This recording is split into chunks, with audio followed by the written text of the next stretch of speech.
This is Watchhead. Today's watch is another Timex collaboration following the last video.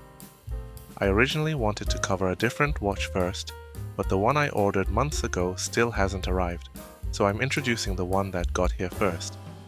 The model I'm covering today is a collaboration between Timex and a US brand called Bespoke Post. As I mentioned in the previous video, Timex collaboration releases tend to sell out in a short time. From what I know, this watch also sold out on the day of its initial release. It was restocked recently, but it has been repeatedly selling out each time inventory returns. So I'm not sure what availability will look like by the time this video is uploaded. To begin with, let me briefly explain the brand Bespoke Post, which collaborated on this watch. Bespoke Post can be described as a company that offers a subscription service for men's lifestyle products.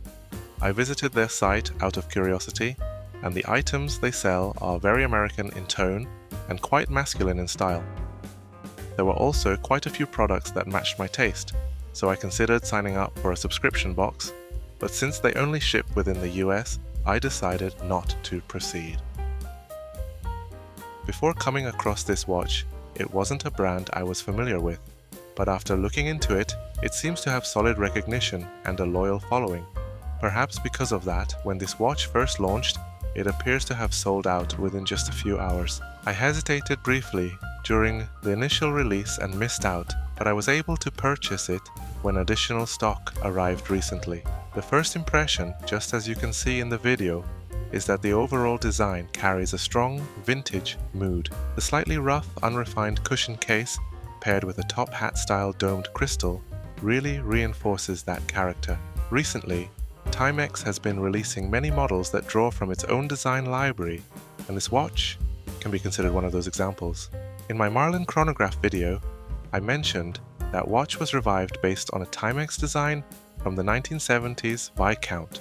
This Timex Bespoke Post field watch was also produced with reference to the 1970s Viscount 461701. In fact, it feels less like a loose reference and more like a near-faithful reissue. I didn't include photos of the original directly in the video, but I added a link in the description, so feel free to take a look if you're interested. Personally, I prefer the original design, but this watch does a solid job of preserving the original character. The dial has a deep, rich black tone, and the hands and markers are arranged using white and yellow accents. When it comes to legibility, one of the most important virtues of traditional field watches, it performs very well. Unlike the original Viscount 461701, even hours are displayed with Arabic numerals, while odd hours are treated as indices, which adds a bit of fun. There is also a 24-hour scale in a dark red tone on the inner area. It isn't very noticeable at first glance, but you can see it upon closer inspection. That said, while overall legibility is strong, the 24-hour track in particular is not as easy to read. One of the key elements that most strongly influences this watch's appeal is its size. The case measures 36mm, but because it uses a cushion-shaped case, the dial appears noticeably smaller. Within that compact dial, the seconds track, indices, hour markers, 5-minute markers, and the 24-hour scale are all present, along with the central crosshair and the Timex signature, filling the dial with almost no empty space. So when you glance down to check the time, it can feel dense and complex, with strong contrast, and the color use is not exactly harmonious. It may come across as somewhat old-fashioned, but that quality pairs extremely well with the overall vintage character. It has a charm that is not commonly found. As mentioned earlier, the dimensions are 36mm case diameter, 41.5mm lug to lug, 11mm thickness, and an 18mm lug width. Overall, a very compact size. While smaller watches do have proportional advantages and a classic feel, worth mentioning here is comfort on the wrist. Even with the strap, it weighs only about 46.4 grams. The Cordura strap may feel slightly stiff at first, but once you get used to it, it sits firmly on the wrist and the inner surface feels smooth.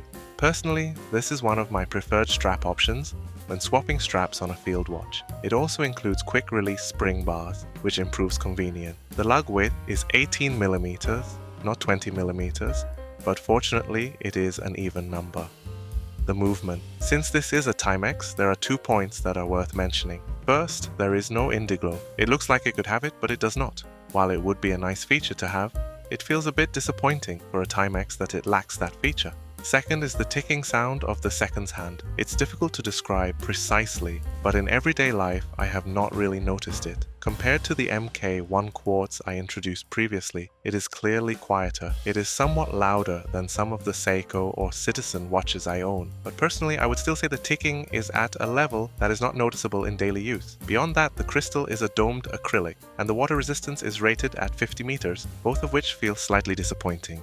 When I go camping, I tend to get in the water whenever I see it, and with a 50-meter rating, it's hard not to be cautious while swimming.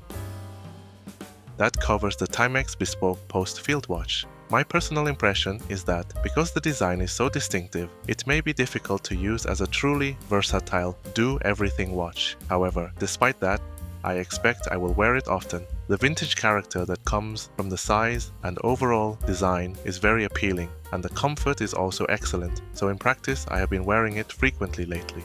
In terms of price versus specifications, it would be difficult to call it a strong value proposition. Still, taking into account that it is a collaboration model and that it offers a unique design, I think it can be viewed as reasonably priced. However, I think opinions will be quite divided, largely because of the 2 points I mentioned. Given how strong the watch's personality is, some people may feel that the design is not appealing and question paying this price for an acrylic crystal and 50 meters water resistant. Others may feel that, although the specifications are lacking, the unique design outweighs everything else. Personally, I am closer to the latter view. Rather than simply feeling retro or vintage inspired, it has a strong sense of being genuinely vintage.